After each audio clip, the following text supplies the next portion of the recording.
Bien, avanzando con lo que es transferencia de masa, lo que vamos a analizar en el día de hoy es el modo de transferencia de masa por convección.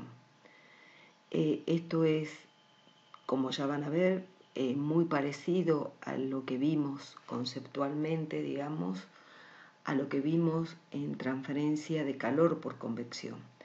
Pero bueno, aparecen las diferencias básicamente en lo que ya vimos en difusión, que tienen que ver con las distintas maneras de medir concentraciones de masa y por algunas particularidades que también fueron señaladas con respecto a los valores de concentración en la interfase.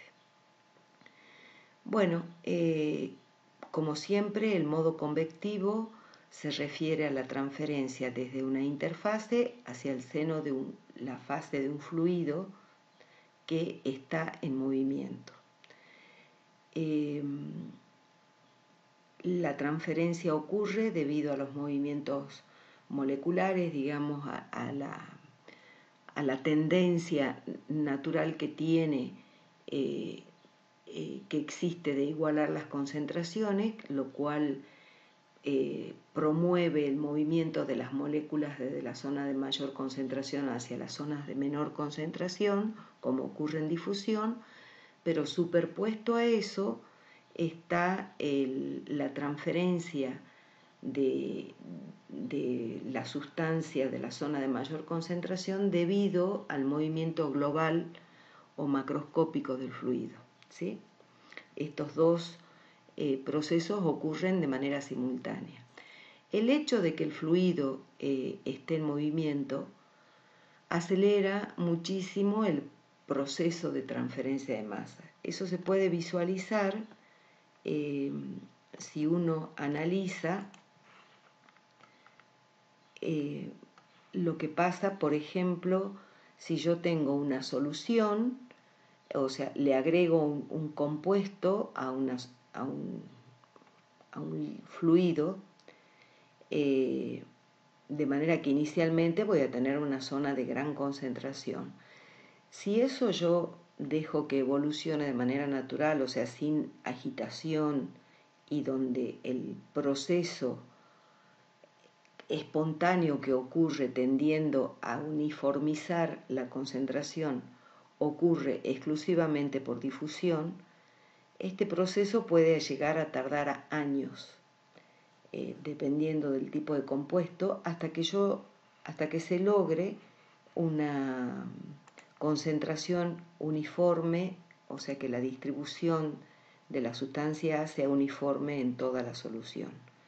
En cambio, si a esa misma situación se le incluye agitación, o sea, yo muevo, sería lo que hago cuando agito, digamos, muevo con una cucharita el café al que le agregué el azúcar,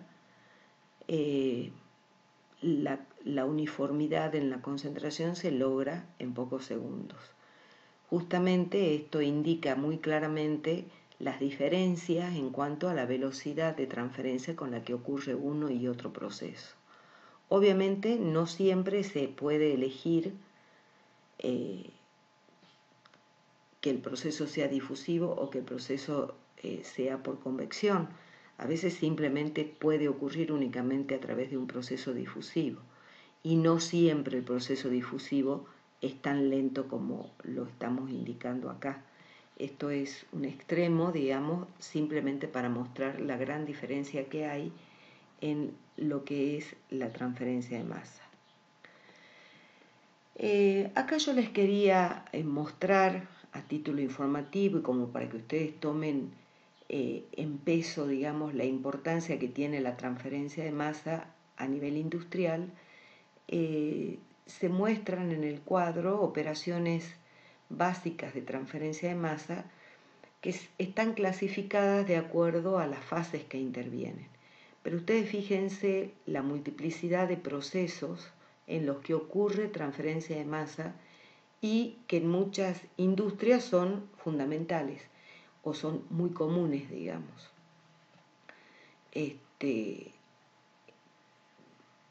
y ocurre desde una fase gaseosa y una líquida a una fase sólida y una gaseosa, digamos. En operaciones industriales, que es la materia correlativa esta que ustedes tendrían que cursar el año que viene, van a ver en detalle cómo diseñar muchas de estas operaciones. Y van a ver que el diseño, el cálculo de estos equipos se basa en todos los conceptos que estamos viendo en esta materia. O sea, sin entender cuáles son las ecuaciones que gobiernan estos procesos y de qué manera ocurren y cuándo ocurren, no se puede entender o no se podría analizar los métodos de diseño que existen para calcular estos equipos. En esta diapositiva se mencionan una serie de procesos que se utilizan en el área de alimentos, en donde es muy común la existencia de distintos procesos de transferencia de masa, en donde ustedes pueden analizar, digamos, por ejemplo, procesos como la extracción de aceite o sustancias, aceites esenciales de distintos granos, de plantas, de distintas sustancias, en donde el proceso de extracción es un proceso de transferencia de masa. Se transfiere el aceite esencial que está en el grano, o que está en la hoja, o que está en la flor, depende con lo que uno esté trabajando, se lo extrae, o sea, se tiene que transferir desde esa matriz sólida a un líquido, a un solvente, en donde esa sustancia también es soluble, y luego desde ese solvente se rescata ese aceite. En todos estos procesos de transferencia de masa en alimentos es muy importante, por supuesto, controlar muy bien las condiciones en las que ocurre para que no se produzcan alteraciones en cuanto al valor nutricional, al sabor, a la textura de los alimentos, que eso es algo muy importante. Bueno, ¿de qué manera definimos el coeficiente de transferencia de masa? De manera muy similar a cómo se define el coeficiente de transmisión de calor H. Si nosotros imaginamos que tenemos una placa que sea de un material que se puede transferir a un gas que está circulando sobre esa placa, supongamos, esa placa puede ser un material esponjoso que está impregnado en una sustancia, o puede ser, por ejemplo, de naftaleno, que es una sustancia que sublima, digamos, que pasa de la fase sólida a la fase vapor, a la fase gas. O sea, esta placa sólida es cualquier tipo de material que tenga una sustancia A que puede pasar desde la fase sólida a la fase fluida, que está circulando sobre él con una cierta velocidad y una cierta concentración cuando está lejos de la placa. Obviamente, cuando el fluido pasa sobre la placa, se desarrolla un perfil, como ya vamos a ver enseguida, se desarrolla un perfil de concentración y un perfil de velocidad. Por eso es que acá se denomina, o sea, se toma en general, digamos, y en la bibliografía también lo consideran así, la velocidad y la concentración lejos de la placa se la toma como un valor infinito, o sea, infinito para decir, bueno, estoy tan lejos que la placa no interfiere con ese valor. Obviamente, cuando el fluido pasa sobre la placa, las cosas, o sea, se desarrolla el perfil. Bueno, en esas condiciones yo tengo una concentración justo en el fluido que está justo sobre la placa. Tengan en cuenta, no olviden que yo analizo la transferencia en la misma fase, o sea, la transferencia de la sustancia A desde la interfase hacia el seno de la fase. O sea que siempre estoy en la fase del fluido. Entonces, en el fluido que está adherido a la placa voy a tener una concentración C sub A que la llamo una concentración C sub A de superficie. Es un valor de superficie y ese valor corresponde a un valor de equilibrio entre la fase fluida y el sólido, ¿sí? Esto de pronto también puede ser, en lugar de ser un sólido, podría ser un líquido inmiscible, o sea, o un fluido inmiscible en este caso un líquido, por ejemplo, en donde hay una sustancia que se está transfiriendo. Entonces acá será un equilibrio líquido-vapor. Si es un sólido, va a ser un equilibrio, digamos, entre el sólido y el vapor. Pero siempre acá sobre la superficie tengo una situación de equilibrio. Esta concentración corresponde a un valor de equilibrio. Y luego voy a tener la concentración en el seno de la fase, que es lejos de la placa, donde ya la placa no tiene influencia, que es esta concentración C sub A infinito. O sea, acá va a haber transferencia en una zona que se denomina la capa límite de transferencia de masa, en donde se desarrolla ese perfil de concentración, pero una vez que yo ya me alejo lo suficiente de la placa, la concentración del fluido es C sub A infinito nuevamente. Entonces, el coeficiente de transferencia de masa K sub C se define a través de esta expresión. En general, hay bibliografía que lo expresa de manera diferente, o sea, en lugar de utilizar esta densidad de flujo, que recuerden, de acuerdo a lo que vimos cuando veíamos difusión, uno define una densidad de flujo con respecto a coordenadas estacionarias. Esta en particular, o sea, en esta definición se utiliza esa definición de densidad de flujo porque es la que actualmente se usa, o sea, es más moderna, digamos.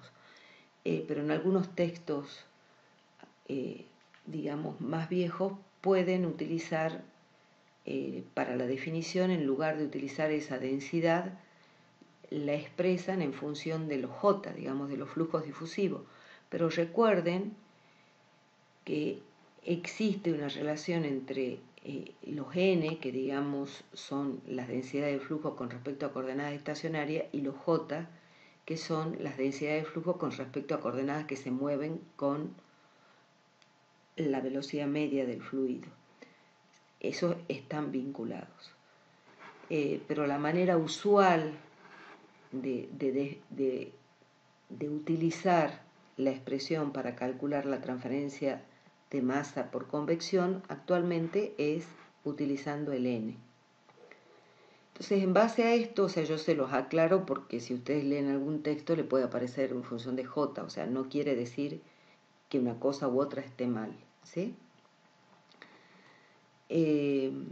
Entonces, este coeficiente es el coeficiente de transferencia de masa, de forma análoga a lo que veíamos en transferencia de calor por convección, en donde me aparecía H. Y las concentraciones es la diferencia de concentración entre la superficie y el seno de la fase. Y de vuelta esta diferencia tiene que ser escrita, digamos, de manera que sea positiva. Acá el hecho de que está escrito de esta forma es porque la transferencia es desde la superficie, desde la interfase hacia el seno de la fase. Entonces yo voy a tener una mayor concentración en la interfase que en el seno de la fase.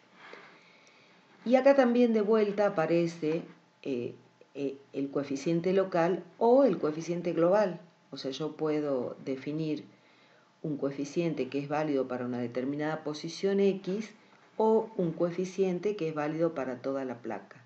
Nosotros ya vimos cuando veíamos transferencia de calor cómo tengo que hacer para obtener el coeficiente global a partir del coeficiente local. Esto es exactamente lo mismo, que un poco está, digamos, resumido en esta expresión, ¿sí? Pero el concepto es el mismo, o sea, la transferencia de masa sobre toda la placa va a ser la sumatoria de las transferencias de masa que ocurre en cada posición X. Esa sumatoria se hace a través de una integral y bueno, o sea, trabajando con esa integral es que llegamos a esta expresión.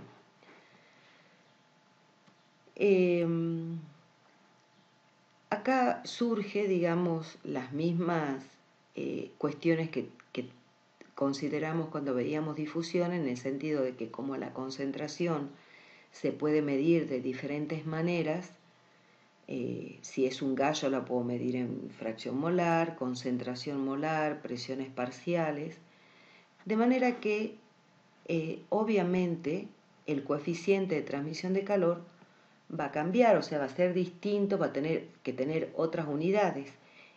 Los N, o sea, las densidades de flujo, siempre tienen unidades de moles por unidad de área por unidad de tiempo, o sea, va a ser moles por metro cuadrado hora.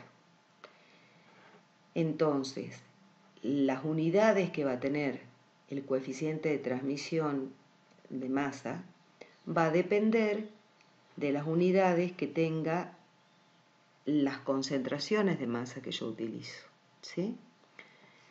Y ustedes saben de que yo puedo, a partir de las presiones parciales, reemplazar y trabajar con fracciones molares, o también hay una relación entre las presiones y las concentraciones, eso lo vimos también anteriormente, y ahora lo vamos a volver a analizar. De manera que yo puedo resumir, o sea, yo puedo expresar la densidad de flujo de la transferencia de la sustancia A por un mecanismo convectivo a través de cualquiera de estas expresiones en un gas. Pero existe una relación entre los coeficientes, o sea, los coeficientes se pueden vincular entre sí. Por ejemplo, esta relación surge de este análisis. O sea, yo sé que, por ejemplo, si yo a la densidad de flujo la expreso en función de las presiones parciales, al coeficiente lo denomino K sub G, como la fracción molar, o sea, si yo utilizo la ley de Dalton, la fracción molar yo la puedo expresar como la presión parcial sobre la presión total. Entonces, de manera que yo a la presión parcial la puedo reemplazar por la fracción molar por la presión. Entonces, reemplazo la presión parcial por la fracción molar por la presión, saco factor común la presión que sale fuera del paréntesis, y de manera que acá se concluye fácilmente que K sub I es igual a K sub G por P. ¿Sí? O sea, si yo comparo esto y esto, veo que K sub I es igual a K sub G por P. De la misma manera, yo puedo vincular también con las concentraciones, conociendo las relaciones. Yo sé que la fracción molar es igual a la concentración de A sobre la concentración total. Entonces reemplazo la fracción molar por la concentración de A sobre la concentración total, saco denominador común concentración total y me queda de esta forma. Y por otro lado, como estamos analizando fases gaseosas, considerando válida la ecuación de los gases ideales, puedo reemplazar la concentración total en función de la presión y de la temperatura, como ya vimos anteriormente, o sea, la concentración total es igual a P sobre RT, reemplazo y me queda de esta forma.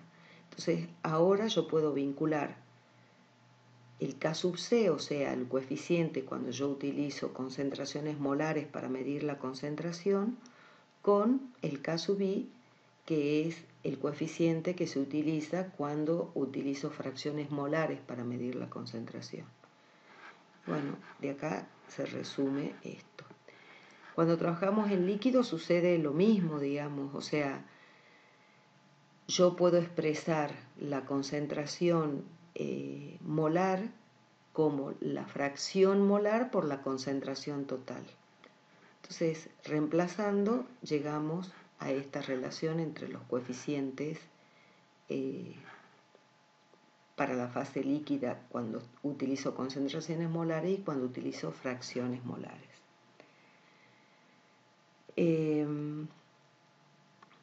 Bien. ¿Qué pasa cuando,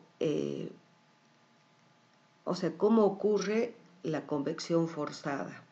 Supongamos que yo tengo, como les decía acá, una fase que puede ser una pared sólida, puede ser un líquido en el cual esta fase fluida, que supongamos que es un gas, es insoluble o digamos no se mezcla, obviamente. Entonces acá se definen las concentraciones que están en la interfase. Si yo analizo este caso de un fluido, en este caso en una geometría vertical, yo voy a tener que lejos de la pared, como habíamos visto, tengo una determinada concentración global del gas y una velocidad v, que es una velocidad, digamos, lejos de la placa, pero cuando esto atraviesa la placa se desarrolla un perfil de velocidad que depende de I, si yo llamo I a la coordenada, digamos, en el sentido que me alejo de la placa. Lo mismo ocurre en este caso si yo estoy considerando, por ejemplo, absorción de gases, en donde el flujo de la sustancia va a ser desde el gas hacia el sólido o hacia el líquido, digamos, que yo tenga en esta otra fase. La concentración, el perfil de concentración va a ser de esta forma, yo voy a tener una concentración de interfase justo sobre el fluido que está adherido que está en la interfase, y esa concentración va a ir aumentando hasta que llego al valor de concentración global, que es el que tengo en el seno de la fase. Estos valores, bueno, como ya habíamos visto antes, corresponden a valores de equilibrio. Al igual que lo que habíamos visto en transferencia de calor, nosotros vamos a distinguir entre convección forzada, cuando el movimiento del fluido es provocado por una fuerza externa, o sea que la transferencia de masa ocurre en ese contexto, o convección natural. El movimiento del fluido es provocado por un gradiente de concentración. En este caso es un gradiente de concentración el que ocasiona un gradiente de densidad, de manera que, digamos, la zona de mayor concentración, que tiene mayor densidad, va a tener un movimiento descendente, mientras que el resto asciende. La convección natural por gradientes exclusivamente de concentración es menos notoria o menos, digamos, importante que la convección natural por gradientes de temperatura. Tiene que ser, digamos, muy importante la diferencia de concentración para que se note ese movimiento debido a los gradientes, exclusivamente al gradiente de concentración. En general, como les dije también anteriormente, es frecuente que ocurra transferencia de masa en forma simultánea con transferencia de calor. Entonces, cuando ocurre transferencia de calor, superpuesto a este gradiente de concentración hay un gradiente de temperatura que va a provocar también un cambio de densidades. Y en general es más importante, digamos, ese efecto que el cambio de densidades provocado por la concentración. Entonces, en ese caso se superponen esos dos procesos.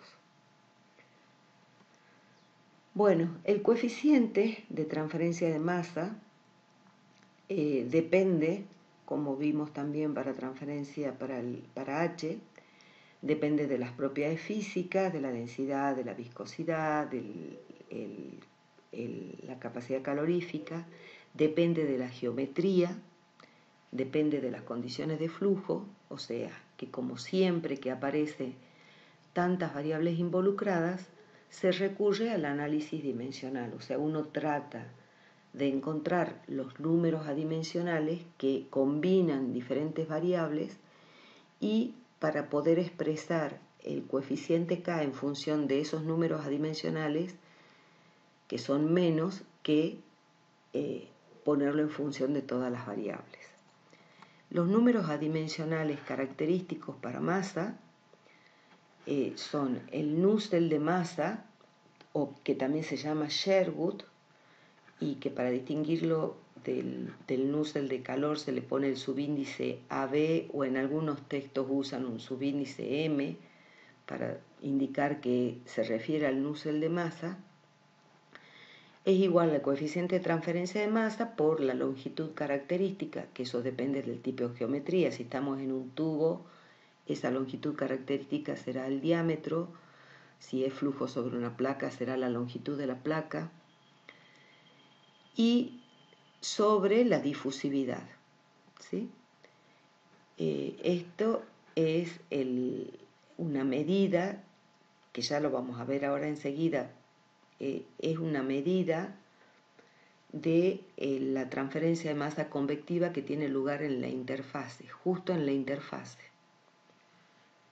Y este número se deduce justamente de considerar la transferencia de masa justo en la interfase, como vamos a ver ahora enseguida. También tengo el número de Schmidt. El de Schmidt sería, digamos, en cierta forma equivalente al número de Prandtl en calor, y el Schmidt lo que me relaciona es la difusividad de cantidad de movimiento, que es la viscosidad cinemática que yo tengo acá, a la difusividad de masa, ¿sí? En el caso de convección natural me aparece el número de Grashof, pero el Grashof de masa. Fíjense que acá no me aparece el término de beta por delta de T, que es el que tiene que ver con la expansión térmica que sufren los fluidos, que es lo que me provoca ese cambio de densidades, sino que aparece la diferencia de concentraciones. Bueno, acá ya vamos a ver ahora enseguida que obviamente estos números adimensionales son los que me determinan de qué depende el coeficiente de transmisión de calor en convección forzada y en convección natural. Cuando hay transferencia simultánea de calor en el Sherwood o el Nusselt de masa, depende también del Prandtl. Y también cuando hay transferencia simultánea de calor y materia aparece un número que se llama el número de Lewis, que es la relación entre el Schmidt y el Prandtl. O sea que este número adimensional, si bien se lo usa mucho, no es linealmente independiente porque está expresado en función de otros números adimensionales. Pero se suele usar esta forma, este número, así como el Stanton. Recuerdan que también lo vimos en la clase pasada, que tampoco es un número adimensional independiente porque es función de otros números adimensionales, pero resulta útil sobre todo a la hora de trabajar con las correlaciones.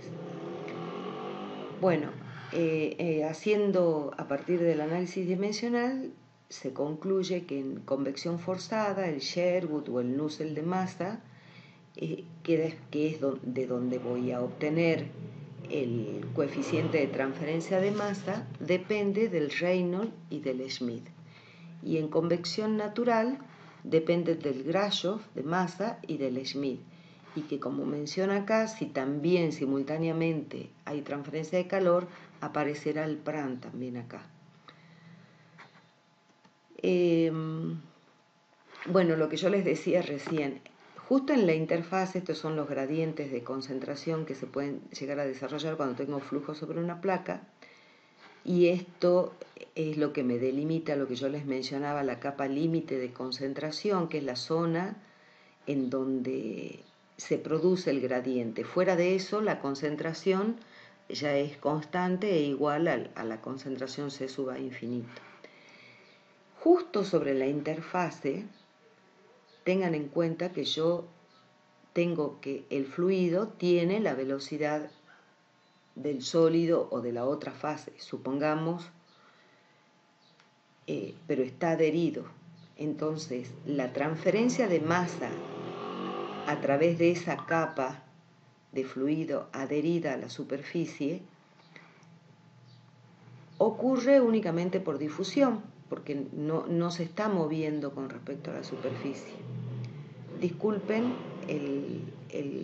la moto que justo se le decidió hacer ruido. Bien, entonces justo sobre la interfase la transferencia de masa es por difusión, porque si ustedes analizan, supongamos que es un sólido, tengo el fluido adherido, la transferencia no puede ser por convección porque el fluido no se está moviendo. Pero toda esa masa que se transfiere a través de esa monocapa que está adherida al sólido, se tiene que transferir luego hacia el seno de la fase, y como a partir de ahí ya el fluido sí está moviéndose, la transferencia de masa es por convección. Entonces se plantea esta igualdad. Trabajando, o sea, yo de acá despejo el K sub C y me queda de esta forma. Si yo multiplico y divido por L, porque fíjense que acá arriba, o sea, yo puedo pasar dividiendo el D sub A, quizás lo vean mejor acá, puedo pasar dividiendo la difusividad al primer miembro y luego multiplico y divido por L. De manera que acá arriba me va a quedar el gradiente, que es concentración sobre longitud, y acá abajo también me queda la diferencia de concentración entre la interfase y el seno de la fase fluida sobre la longitud. O sea que esto tienen las mismas unidades, tanto el numerador como el denominador. Por lo tanto, esto es un número adimensional, que eso es igual al Sherwood. O sea, esta es una manera de mostrar muy claramente que el Sherwood o el Nusselt de masa lo que me mide es la relación entre la transferencia de masa por difusión que ocurre justo en la interfase a la transferencia de masa por convección. Bueno, al igual que lo que vimos en transferencia, en transferencia de calor por convección, nosotros para poder calcular ese coeficiente de transmisión de masa, tenemos que hacer uso de correlaciones. Hay muchas maneras, digamos, en geometría sencilla o en casos sencillos se puede hacer un análisis teórico y uno llega a ecuaciones que son precisas, que son, digamos, totalmente válidas dentro del rango, porque tienen todo el fundamento teórico. Pero a medida que la geometría o los tipos de flujos se hacen más complejos, es muy difícil hacerlo a partir de un análisis puramente teórico. Entonces se obtienen ecuaciones semiempíricas en donde tienen una base teórica, pero se complementan con datos experimentales y tienen, por supuesto, un rango de validez que es el rango en donde se hizo la experimentación. Entonces acá yo les voy a escribir algunas, el resto van a tener que consultar la bibliografía,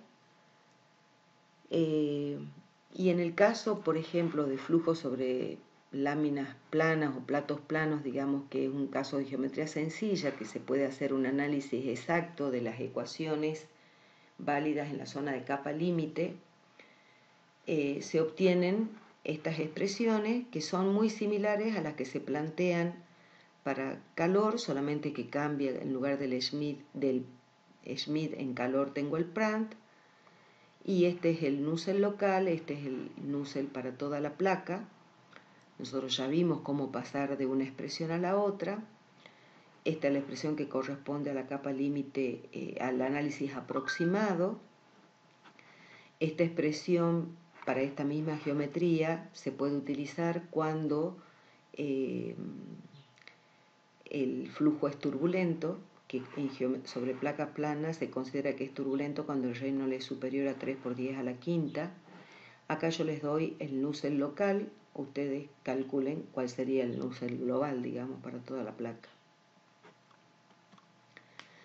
También se utiliza las analogías, o sea, justamente utilizando todas las, como les venía diciendo, todas las similitudes que existen en el mecanismo de transferencia de calor y de masa y de cantidad de movimiento, se plantean analogías, o sea, las soluciones que se obtienen para un tipo de transferencia se extienden para las otras. Con esto ya, o sea, como estamos viendo masa, que sería el último tipo de transferencia que vamos a ver, es como que completamos lo que son las analogías. Este es el factor de Chilton que vimos para transferencia de calor. Este sería para transferencia de masa, que está definido acá, igual al factor de fricción sobre 2. O sea que tengo un factor para la transferencia de calor, un factor para la transferencia de masa y el factor para la transferencia de cantidad de movimiento, que es el factor de fricción. Entonces, de esta manera yo puedo vincular los distintos tipos de transferencia de masa y se pueden utilizar dentro de estos límites para flujo laminar. Y estas expresiones se aplican para flujo en tubo cuando tengo régimen turbulento. Bueno, veamos un ejemplo de cómo podemos utilizar o cómo se debería trabajar. Veamos un ejemplo en donde tengo un patio, me dan las medidas y supongamos que en ese patio se derramó agua, de manera que se forma una película con el espesor que se indica y está corriendo viento sobre esa superficie, me dan la velocidad, digamos, esa sería la velocidad v infinito, y me dan las condiciones de presión y de temperatura del aire, y me dan también la humedad relativa del aire. ¿Qué sería eso? La humedad relativa del aire sería la concentración de agua que tiene el aire lejos de la placa, ¿sí? Sería el C sub A infinito, digamos. O puedo obtener el C sub A infinito a partir de ese valor. Entonces me preguntan cuánto tiempo tardará el patio en secarse por completo, o sea, en cuánto tiempo se va a evaporar toda ese agua.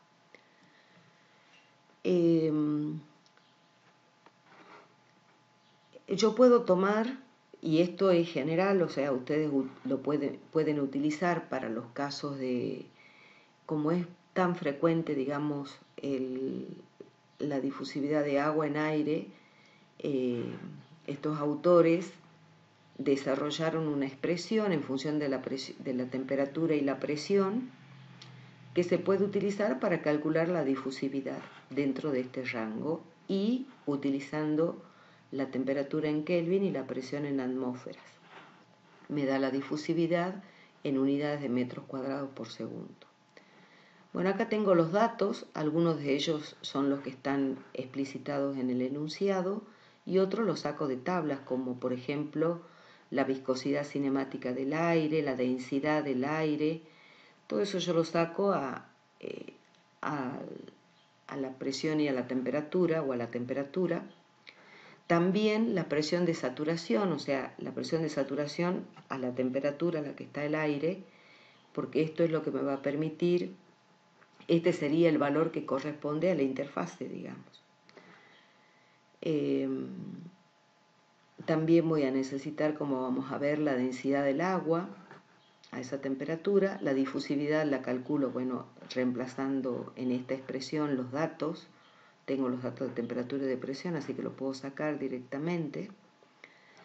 Entonces, lo primero que hago es calcular el Reynolds para saber en qué régimen estamos, ¿sí? Entonces, calculamos el Reynolds y el Reynolds me da este valor que indica que estamos en régimen turbulento. Entonces voy a utilizar la expresión que acabamos de ver correspondiente al régimen turbulento, que es esta. Tengo que calcular el Schmidt, tengo los datos, calculo el Schmidt, entonces reemplazo, obtengo el Nusselt, y como yo sé que el Nusselt es igual a K sub C por L sobre la difusividad, de esa expresión yo puedo calcular el coeficiente, digamos el K. Despejando, calculo el K sub C. Fíjense las unidades que tiene K sub C. ¿Sí?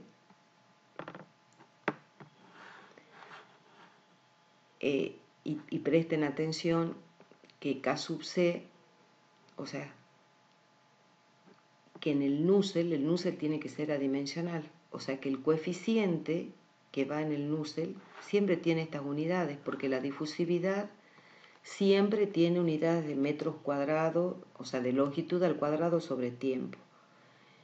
Y me aparece una longitud característica, entonces sí o sí el coeficiente que aparece en el Nusselt tiene estas unidades.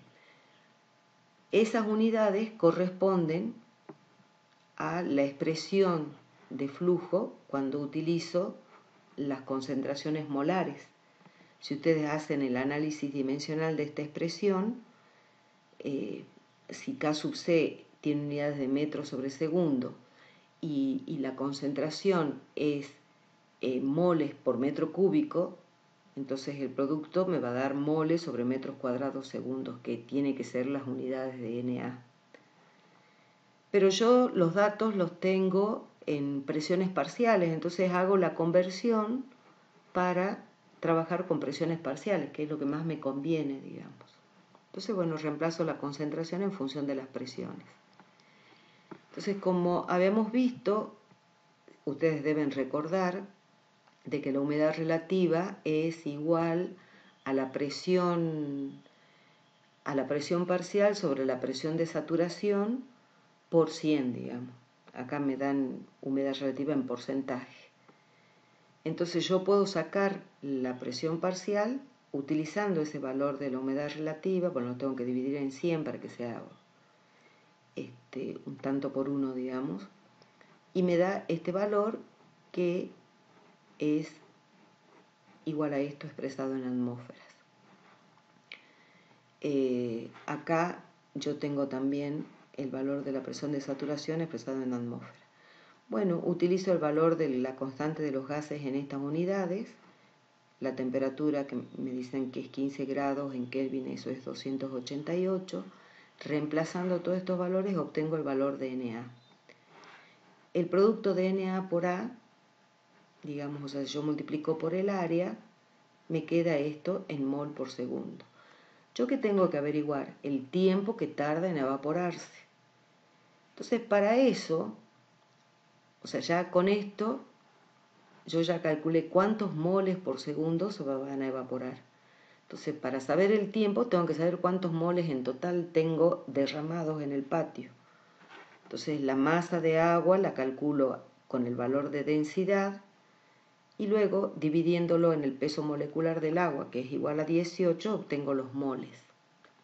Entonces, el tiempo va a ser igual a la masa que se tiene que evaporar sobre el flujo, digamos, de evaporación.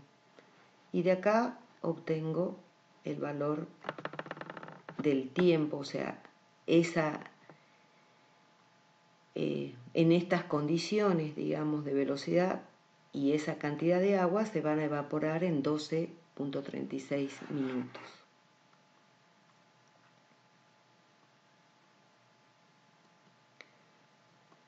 Yo acá les propongo, o sea, este ejemplo. Este ejemplo, o sea, ¿por qué se los dejé propuestos? Les dejo el resultado porque quisiera que ustedes intenten resolverlo y en todo caso lo vemos en la consulta si es que tienen dudas. El planteo es exactamente igual a un ejemplo que yo se los subí también de transferencia de calor, en donde tenía un fluido que entraba a una determinada temperatura, quería saber cuál era la temperatura a la salida o algo así, pero en definitiva se tiene que plantear un balance en donde yo considere, en este caso, la masa de A que entra debido al movimiento global del fluido, la que sale más la que se transfiere desde las paredes, que se transfiere por convección. Entonces, de plantear esa ecuación, o sea, uno plantea ese balance, se trabaja con eso, se llega a una ecuación diferencial e integrando, aplicando, digamos, las expresiones que correspondan, ustedes pueden encontrar ese valor. Entonces quisiera que ustedes intenten hacerlo, se los dejo, digamos, como propuesta y con el resultado para que ustedes verifiquen. Bueno, con todo esto que acabamos de ver, obviamente que ustedes van a profundizar un poco más cuando resuelvan los prácticos, porque van a analizar las distintas situaciones geométricas en las que se puede dar esto. ¿Cuáles son, digamos, las principales dificultades que tienen en la resolución de este problema, o qué es lo más trabajoso? Primero es encontrar la correlación. La correlación se tiene que adaptar para la geometría en la que ustedes están trabajando y para el tipo de fluido y los rangos, digamos, o sea, mínimamente tendrán que calcular el Reynolds y el Schmidt, digamos, para ver si la correlación es adecuada o si no estoy muy fuera de rango. Lo más importante es diferenciar entre flujo laminar y turbulento, y bueno, y por supuesto la geometría. Después, otra cuestión que tienen que definir es el tema de la temperatura, que eso ya lo deben haber visto también en transferencia de calor. Ustedes necesitan calcular las propiedades físicas y para eso se tiene que determinar a qué temperatura calculo esas propiedades físicas. Si hay variación de la temperatura, tengo que sacar una temperatura promedio. En las correlaciones muchas veces se indica algunas propiedades se le pone un subíndice V larga, que se refiere a bulk. Por ejemplo, si yo tengo variación de la temperatura entre la entrada y la salida del fluido, se sacan las propiedades, se sacan a la temperatura promedio entre la entrada y la salida. Algunas correlaciones utilizan también un subíndice F, que se refiere a film, que en ese caso las propiedades que tengan el subíndice F se tienen que calcular a la temperatura promedio entre la temperatura de la pared y la temperatura del fluido. Si la temperatura de la pared varía y la del fluido varía, tienen que sacar el promedio de la temperatura de pared, el promedio de la temperatura del fluido y el promedio entre las dos. No siempre están indicados esos subíndices. Cuando no está indicado, las propiedades se sacan a la temperatura promedio del fluido, ¿sí? Si no tiene el subíndice F, digamos, el que promedia con la temperatura de pared, es porque tengo que usar la temperatura promedio del fluido en general. Entonces, lo laborioso de este tipo de problemas es encontrar la correlación adecuada y después calcular las propiedades físicas, que las propiedades físicas, digamos, tienen que prestar mucha atención, que las propiedades son del fluido, no se confundan, porque a veces la transferencia es desde una fase líquida a la fase gaseosa, por ejemplo. Pero estoy analizando la transferencia en la fase gaseosa y me utilizan valores de densidad del líquido, digamos. Eso es incorrecto, o sea, tengo que utilizar la densidad de la fase gaseosa. Ese tipo de cuidados tienen que tener, digamos.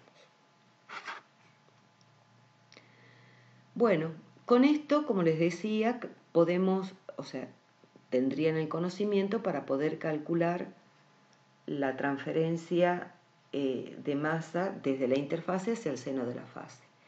Pero es muy frecuente la situación en donde me interesa analizar la transferencia desde el seno de una fase gaseosa, por ejemplo, hacia el seno de la fase líquida.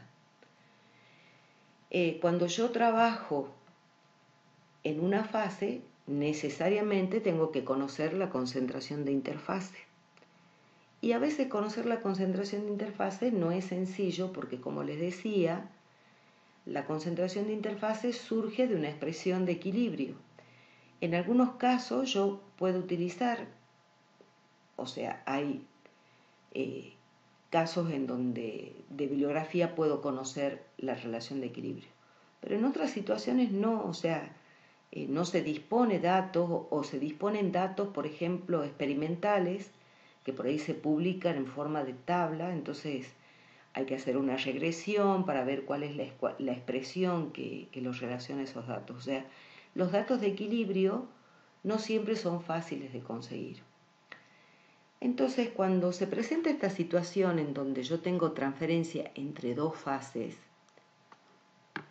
esto es similar a lo que veíamos cuando tengo conducción, por ejemplo, podría ser conducción entre dos fases.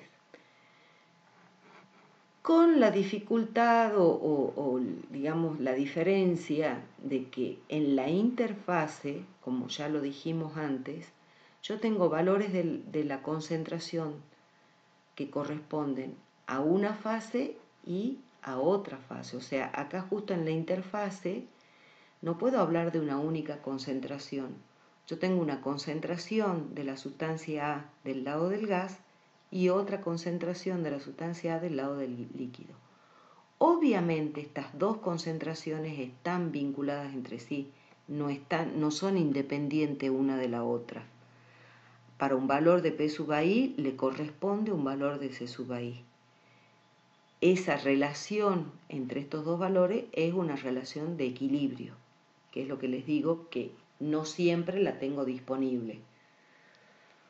Entonces, cuando se quiere, esto seguramente a ustedes les recuerda que cuando yo tengo esta situación, trataría de utilizar lo que se llama algún coeficiente global que a mí me permita calcular el flujo en función de estas concentraciones de P sub G y de C sub L, que son más fáciles de determinar o de conocer, porque esos valores, o sea, son más fáciles en el sentido que sí o sí yo los tengo que conocer, porque los mido, porque se los determina, se los mide directamente, se toma una muestra del equipo y se puede medir la concentración en la fase gaseosa y en la fase líquida. Medir las concentraciones en la interfase ya no es tan fácil, digamos.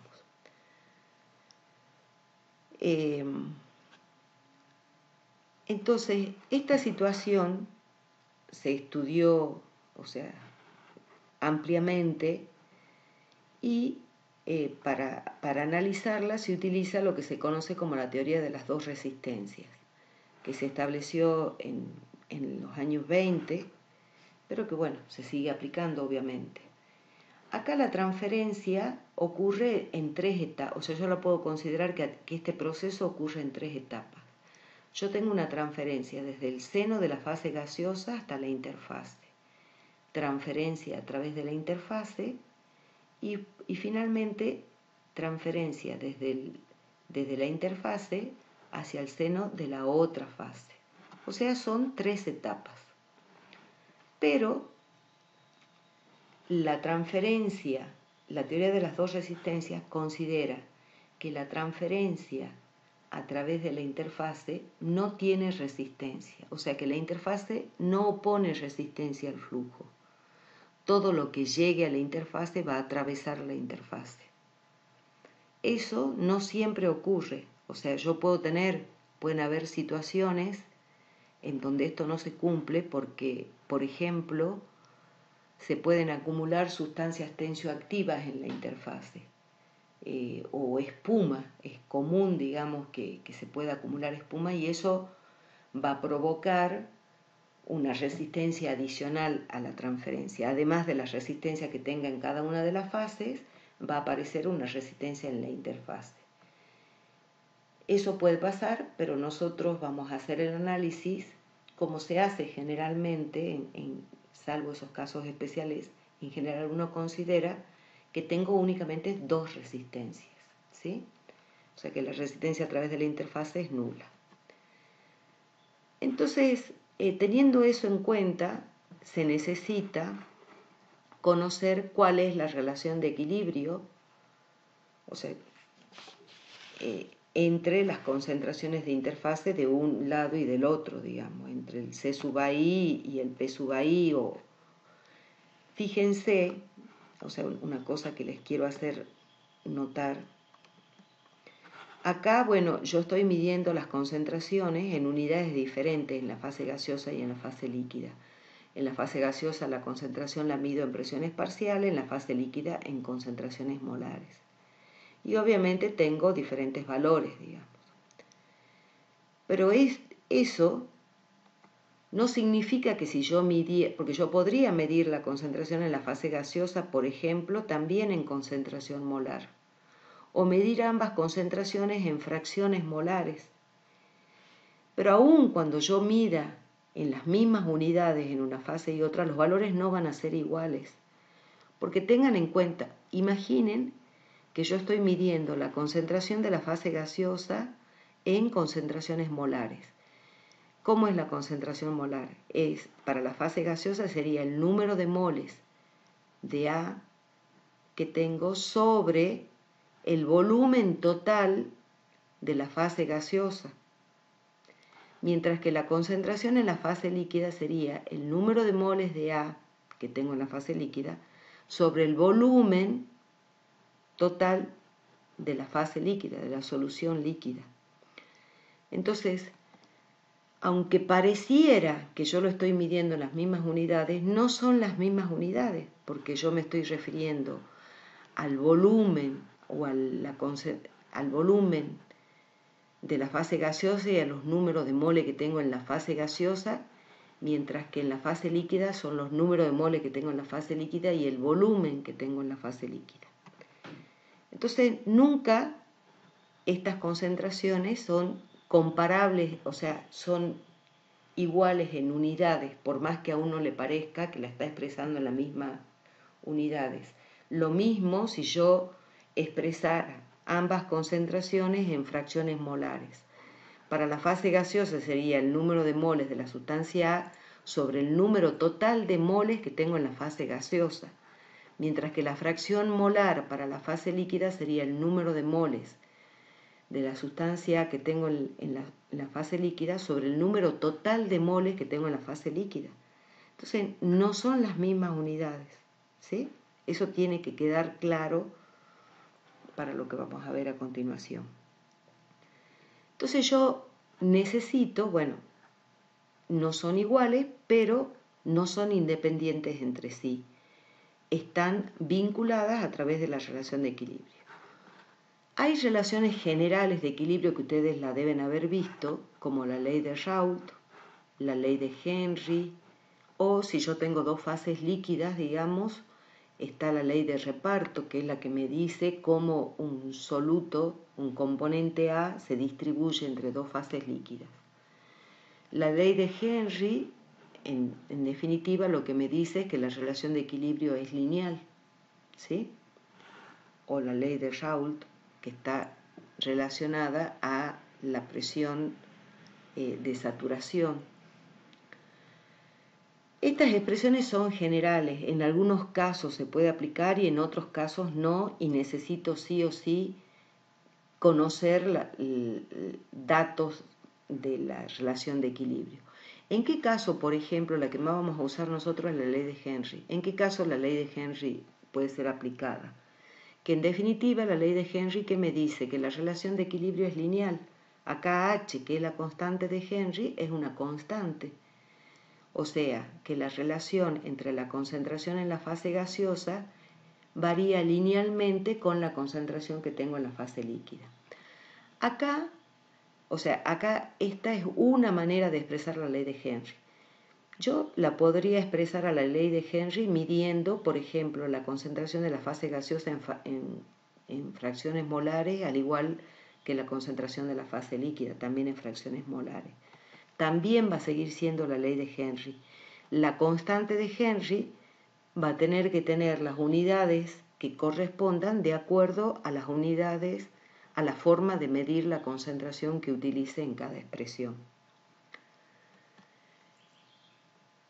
Que acá hay una cuestión que hay que tener en cuenta además. Además de que yo necesito conocer la relación de equilibrio para poder vincular la concentración del componente A en una fase y la otra, tengo que tener en cuenta de que en muchas situaciones, que la concentración que yo tengo en la interfase depende de las concentraciones que tenga en el seno de las fases, ¿sí? Por ejemplo, y las concentraciones que tengo en el seno de la fase muchas veces varía con la posición. Un caso típico que después nosotros lo vamos a analizar con más detalle es, por ejemplo, una torre de absorción. Una torre de absorción es un equipo en donde se transfiere una sustancia A desde la fase gaseosa a la fase líquida. ¿Qué ejemplo podría ser ese? Por ejemplo, supongamos que hay un proceso en una destilería, por ejemplo, de gas, o sea, el gas natural, cuando se extrae, muchas veces tienen un contenido elevado de gases ácidos, como puede ser el dióxido de carbono o dióxido de azufre. Entonces lo que se hace es eliminar, digamos, hay maneras de eliminar o de extraer esos gases de la corriente gaseosa. Pero me queda un residuo, que en algunos casos puede ser gaseoso, en donde supongamos que yo utilice aire. No les digo que específicamente para extraer el gas natural, pues no se utiliza aire, pero en algún proceso, debido a alguna reacción o alguna transformación que está ocurriendo, me sale una corriente con un contenido elevado de dióxido de azufre, por ejemplo. Eso yo no lo puedo eliminar o tirar a la atmósfera. Tiene que cumplir con ciertas especificaciones, o sea, la concentración tiene que ser del orden de partes por millón, o sea, tiene que ser muy, muy baja para que el aire pueda eliminarlo a la atmósfera. O sea que lo tengo que lavar, o sea, tengo que eliminar ese componente de la corriente gaseosa. Para eso, ¿qué se utiliza? Puedo utilizar un líquido en el cual ese componente, el dióxido de azufre, si ustedes quieren, se solubilice. Podría ser agua, por ejemplo, que no es sumamente soluble, pero se podría utilizar agua o alguna otra solución. Entonces, lo que se hace es, hago ingresar la corriente gaseosa que tiene un contenido elevado de la sustancia A que se quiere eliminar, lo hago ingresar por la parte inferior de la torre. Y por la parte superior se hace ingresar un líquido, que es el líquido en el cual esa sustancia se va a solubilizar, de manera, se lo hace ingresar a través de un dispersor, de manera que se desparrama sobre un lecho, se llama, o sea, sobre una cierta altura de relleno. Esto se pone un material, de manera de obligar a que el líquido se distribuya a través de todo ese relleno y el gas pasa en contracorriente a través de ese líquido, y la presencia del relleno es para aumentar el contacto entre el gas y el líquido y favorecer la transferencia. Entonces, ahí el componente A se va a transferir desde la fase gaseosa hacia la fase líquida. Entonces acá por el fondo la corriente líquida va a salir con un contenido mayor en A de lo que ingresó, y el gas va a salir por la cabeza con un contenido menor de A, o sea, todo lo que pierde la fase gaseosa pasa a la fase líquida. Entonces, pero ustedes fíjense que tanto en la fase gaseosa como en la fase líquida, la concentración global de A en la fase líquida y en la fase gaseosa va a ir cambiando con Z, va a ser diferente para cada altura Z. O sea, cuando más cerca esté de la parte superior, la concentración en la fase líquida va a ser menor que cuando estoy en la parte inferior, digamos. O sea que las concentraciones en las fases globales cambian en ambas corrientes. Si yo tomo un punto a una determinada altura Z, Lo que ocurre en ese punto, o sea, un punto microscópico, es la transferencia entre dos fases como vimos. Nada más que yo tengo una determinada concentración global en la fase gaseosa y otra concentración global en la fase líquida, que es la que corresponde para esa altura z. Y para esa concentración global yo tengo, o sea, existen las concentraciones de interfase que corresponden a esas concentraciones globales. Si yo hago el análisis para otra altura z, voy a tener otras concentraciones globales y tendré otras concentraciones de interfase. Siempre van a estar vinculadas entre sí por una línea de equilibrio, o sea, que en definitiva lo que va a ocurrir es que para distintos valores de z me voy a ir moviendo sobre la línea de equilibrio, o sea, en distintos puntos de la línea de equilibrio. Siempre se va a verificar la relación de equilibrio, pero los valores no van a ser siempre los mismos. O sea, que los valores de concentraciones globales cambian con la altura. Para cada valor de concentración global existe un valor de concentración de interfase. Y por otro lado, tengo que tener en cuenta que lo que pierde la fase gaseosa lo gana la fase líquida. O sea, todo lo que se transfiere de la fase gaseosa, todo lo que pierde la fase gaseosa es porque esa cantidad de masa es porque la incorporó la fase líquida. De manera que se puede plantear, si yo considero que en la fase gaseosa la transferencia la puedo describir por esta expresión y en la fase líquida la describo por esta otra expresión, yo puedo plantear esta igualdad. O sea, todo el flujo que ocurre en la fase gaseosa es igual al que gana la fase líquida, en este caso que se absorbe desde el gas al líquido. ¿Está? Basado en eso, nosotros hacemos este análisis, o sea, para la fase gaseosa planteo esta expresión, para la fase líquida esta, y planteo la igualdad, y a partir de la igualdad, trabajando con esas expresiones, puedo despejar esto, que en definitiva lo puedo expresar de esta forma, en donde esto, en un gráfico que me represente las presiones parciales frente a las concentraciones, o sea, la concentración de la fase gaseosa frente a la concentración de la fase líquida, esto me representa esta línea punteada que tiene una pendiente negativa igual a menos KL sobre KG, y que pasa por el punto, fíjense que los puntos por los que pasan esa línea es CAL y CAI y P sub I, ¿sí? O sea, pasa por este punto y por este punto. Entonces, en definitiva, si estas concentraciones son las concentraciones que yo tengo en las fases globales a una altura z, como veíamos en el dibujo anterior, trazando esta línea auxiliar a partir de ese punto y con una pendiente menos KL sobre KG, donde corte la línea de equilibrio, que es esta, voy a obtener los valores de interfase que le corresponden a esos valores de concentraciones globales.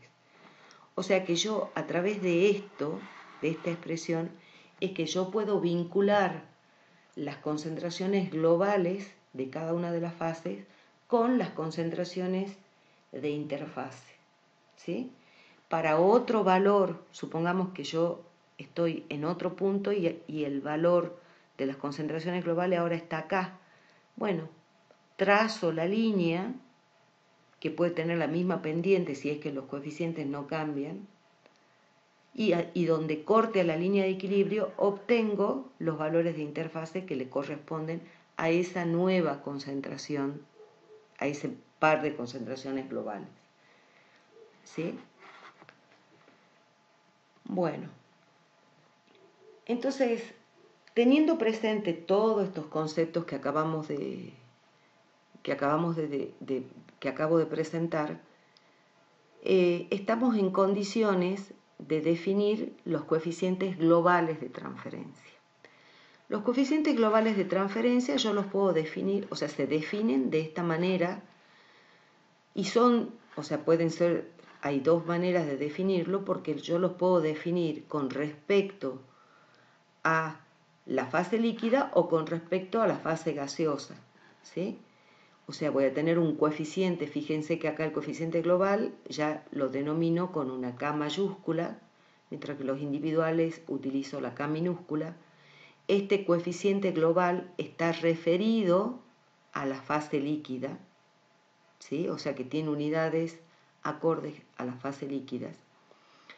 Y esta diferencia de concentración me representa la diferencia de concentración entre las fases, o sea, la diferencia de concentración entre P sub a G y C sub a L. Pero obviamente esta diferencia de concentración yo no la puedo poner como P sub a G menos C sub a L, porque no puedo restar dos magnitudes que son totalmente diferentes. Entonces, este C sub A asterisco me representa, tiene que ser un valor que me represente la concentración global de la fase gaseosa.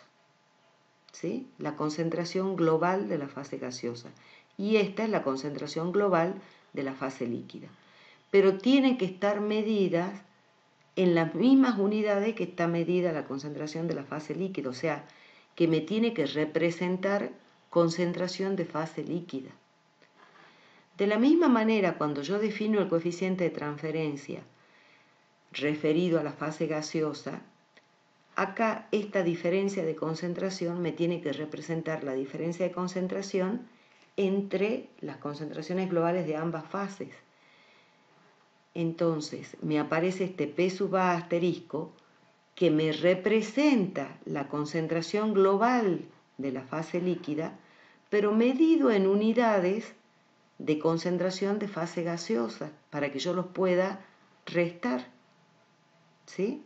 Pero realmente estos valores asterisco tienen que ser valores representativos de la concentración global de la fase líquida o de la fase gaseosa según esté usando una u otro coeficiente de transferencia. Entonces, ¿cuáles son esos valores? El P sub A asterisco, o bueno, empecemos por este, el C sub A asterisco, dijimos que tiene que representar la concentración de la fase gaseosa, pero medida en unidades de fase líquida. Entonces, la concentración de la fase gaseosa es P sub A G. Si yo a P sub A G lo llevo hasta la línea de equilibrio, voy a obtener el C sub A asterisco. O sea que el C sub A asterisco es la concentración de una fase líquida que está en equilibrio con la fase gaseosa de concentración P sub A G. ¿Y por qué este valor es representativo realmente de esta concentración P sub A G? Porque para que haya transferencia, o sea, para que haya transferencia de masa, el sistema tiene que estar fuera del equilibrio. Si el sistema está en equilibrio, no puede haber transferencia de masa. Entonces, para cada valor de P sub A G le corresponde un único valor de equilibrio, que bueno, en este caso lo llamo C sub A asterisco, y que es totalmente equivalente porque me representa la misma, una única concentración, la misma concentración. No me provoca, digamos, o sea, no es una concentración diferente, pero que está medida en unidades de fase líquida. ¿Sí? Ese es el C sub A asterisco. De igual manera, el P sub A asterisco, que tendría que ser el que me represente a la concentración global de la fase líquida, pero medido en unidades de concentraciones de fase gaseosa, lo obtengo, o sea, la concentración de la fase líquida es C sub AL. Lo llevo hasta la línea de equilibrio y saco el valor de equilibrio con C sub AL y a eso lo llamo P sub A asterisco. De vuelta, para este valor de concentración global de la fase líquida hay un único valor de concentración de una fase gaseosa que está en equilibrio con esa fase líquida, o sea, es la misma fase, ¿sí? Están en equilibrio, pero está medida la concentración en unidades de concentraciones de fase gaseosa, de manera que yo pueda hacer esta representación. O sea que en definitiva yo reemplazo a P sub A G por el C sub A asterisco, porque es totalmente equivalente y es un valor único, digamos. Es biunívoca la relación. Lo mismo ocurre con el C sub AL. ¿Sí? Entonces, de esta manera yo obtengo la densidad de flujo de A partir de los valores extremos, de los valores que están en el seno de la fase, sin necesidad de calcular el valor de la interfase, el valor de concentración en la interfase. Obviamente que eso me implica que lo que sí o sí tengo que conocer es la relación de equilibrio para poder calcular estos valores asteriscos. Bueno, veamos la relación. Hay una relación entre esos coeficientes globales y los coeficientes individuales, o sea, entre los K grandes y los K chiquitos. Esa relación se puede obtener cuando la relación de equilibrio es lineal, o sea, cuando es válida la ley de Henry. De manera que, si es lineal, la relación de equilibrio yo la puedo expresar de esta manera: P sub I igual a M por C sub I, donde este M sería la constante de Henry, por ejemplo, o sea, es la pendiente de la línea de equilibrio, y los asteriscos los expresaría de esta manera, o sea, P sub A asterisco va a ser igual a M por C sub AL, ¿sí? O yo podría poner P sub AG igual a M por C sub A asterisco. O sea, puedo utilizar esta relación de equilibrio para obtener el P sub A asterisco o el C sub A asterisco, teniendo claro qué es cada cosa. Entonces, bueno, yo ahora en la expresión escribí esta porque voy a usar esta para la deducción. Entonces, yo planteo que el flujo, digamos, la densidad de flujo de A, en función del coeficiente global, lo expreso de esta forma, va a ser igual a lo que se transfiere en la fase gaseosa e igual a lo que se transfiere en la fase líquida, ¿sí? Nada más que la ventaja de trabajar con el coeficiente global es que no tengo que calcular la concentración de interfase. Si yo tuviera que utilizar el coeficiente individual, tendría que utilizar el gráfico que vimos anteriormente, en estos casos en donde va cambiando, para calcular cuál es la concentración de interfase que le corresponde a esa concentración global. Entonces lo que hago es, a partir de esta expresión, o sea, parto de esta expresión, le sumo y le resto P sub I. Entonces, bueno, me quedan estos paréntesis. P sub A menos P sub I lo puedo despejar de acá, es igual a NA sobre KG, que lo reemplazo acá. Y por otro lado, P sub I y P sub A asterisco los puedo reemplazar por la relación de equilibrio. Saco factor común M y me va a quedar la diferencia de C sub I menos C sub AL,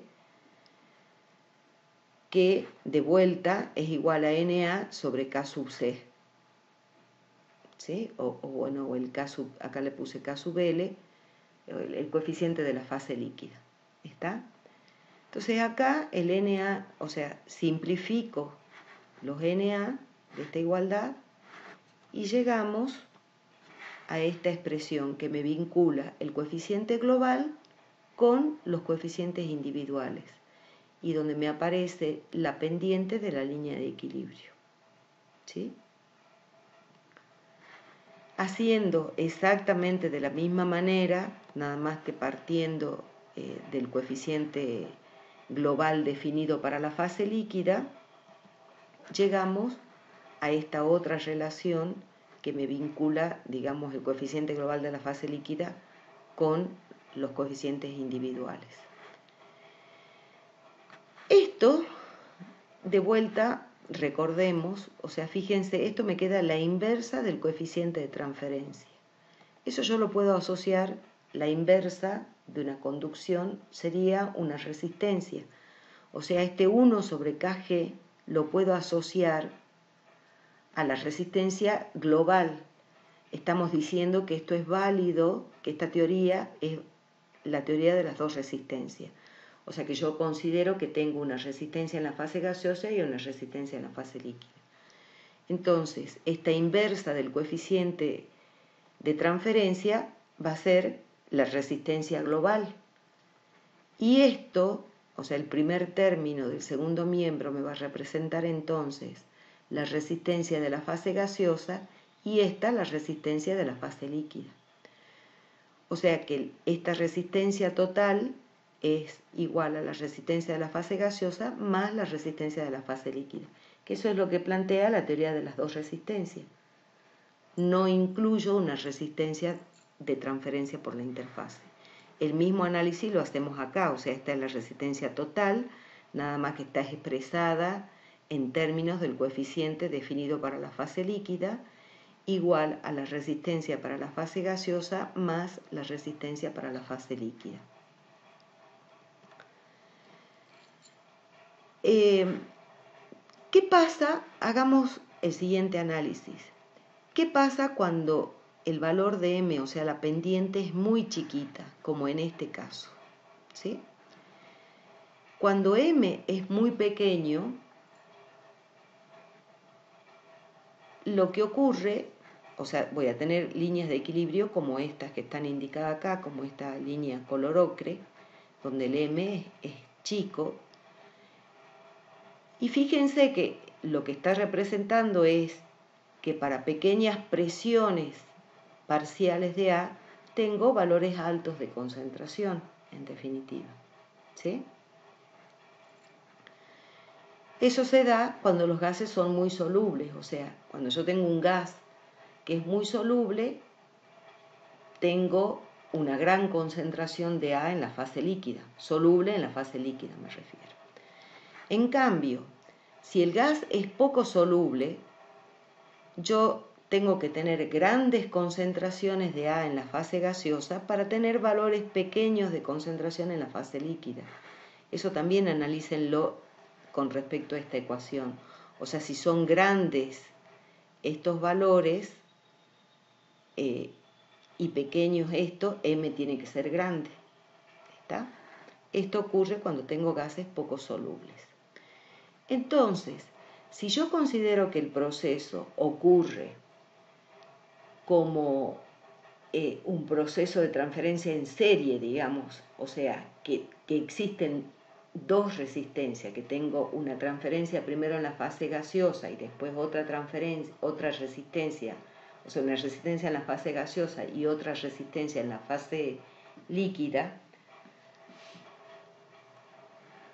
yo puedo decir que los sistemas en donde los gases son poco solubles, la mayor resistencia va a estar en la fase líquida. Entonces, si yo tengo transferencia entre dos fases y eso está en estado estacionario, obviamente que si una de las fases tiene una muy baja velocidad, eso va a hacer que en la otra fase también sea baja la velocidad, porque la velocidad de transferencia es la misma, digamos. O sea, no hay acumulación en la interfase. Si se está transfiriendo poco en la fase líquida, se va a estar transfiriendo poco en la fase gaseosa. Entonces, si el gas es poco soluble, le cuesta mucho al gas cuando llega a la fase líquida disolverse. Entonces, la disolución en la fase líquida es una etapa lenta. Entonces, esa etapa está controlando la velocidad de todo el proceso.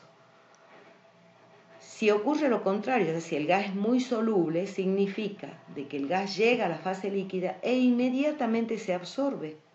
O sea que la fase líquida no ofrece resistencia. La resistencia va a estar dada por la velocidad con la que se transfiere desde el seno de la fase gaseosa hasta la interfase. Una vez que llega a la interfase, la velocidad de transferencia a la fase líquida va a ser muy rápida. Entonces, la controlante en ese caso va a ser la fase gaseosa, o sea, la que me va a definir la velocidad de todo el proceso va a ser la velocidad con la que llega la sustancia desde el seno de la fase hasta la interfase. Entonces se dice que el sistema está controlado por la fase gaseosa cuando los gases son muy solubles. Y si son poco solubles, están controlados por la resistencia o por la velocidad de transferencia de la fase líquida. Veamos un ejemplo. Supongamos acá tengo el caso, o sea, supongamos que sea por ejemplo la torre de absorción que yo les mostraba, entonces a una determinada altura se está transfiriendo el componente A desde una corriente de aire a una corriente de agua. Entonces se miden las concentraciones a una determinada altura y se determina la concentración que tengo en la fase gaseosa y la que tengo en la fase líquida. Estas son las concentraciones que tengo en el seno de las fases. Por otro lado, bueno, para estos sistemas agua-aire es muy posible medir, o sea, está reportado en la bibliografía la constante de Henry, me dan el valor. Fíjense, las unidades en las que me da el valor de la constante de Henry, ya me está indicando de qué forma se expresa la ley de Henry. ¿Sí? Me dan también el valor del coeficiente global de transferencia medido para el lado del gas y me dice que el 57% de la resistencia total a la transferencia ocurre en la fase gaseosa. O sea que la fase gaseosa es un poquito más lenta que la de la fase líquida porque es un 57%. Entonces, a partir de ese dato me piden determinar el coeficiente individual de la fase gaseosa y la concentración de interfase. Yo tengo la expresión que calculamos, que vimos anteriormente, que me vincula el coeficiente global con los individuales, y me está diciendo que el 57% de la resistencia total corresponde a la fase gaseosa. Entonces, yo puedo plantear que 0,57 de la resistencia total es igual a la resistencia de la fase gaseosa, y de ahí despejar el K sub G. Por otro lado, como yo puedo plantear esta igualdad, digamos, o sea, el coeficiente global, el flujo medido en función del coeficiente global es igual al flujo que mido en función del coeficiente individual, ¿sí? Entonces yo puedo plantear esta igualdad. Por otro lado, como les decía, como la constante de Henry está expresada en atmósferas sobre unidades de concentración molar, quiere decir que la ley de Henry está expresada en presiones parciales y concentraciones molares, ¿sí? O sea, esta es la expresión donde m es la constante de Henry. Entonces de acá puedo sacar el P sub A asterisco. En esta expresión es lo único que necesito para poder despejar la concentración C sub A de interfase, porque el valor de C sub A y de P sub A me los dan de datos. Entonces, conociendo el valor de P sub A asterisco, que es igual a esto, despejo de esta expresión la concentración de interfase. ¿Sí? Bueno, esto es lo que corresponde a transferencia de masa por convección, y con esto completamos todo lo que es la primera parte de la materia, que es el análisis de los mecanismos de transferencia de cantidad de movimiento, de calor y de masa. En la segunda parte lo que vamos a ver ya es lo que sería la aplicación de esto a partir del desarrollo de balances macroscópicos, ¿sí? Que es lo que me va a permitir a mí el diseño o ya está más vinculado con lo que es la aplicación de todos estos conceptos. Bueno, muchas gracias.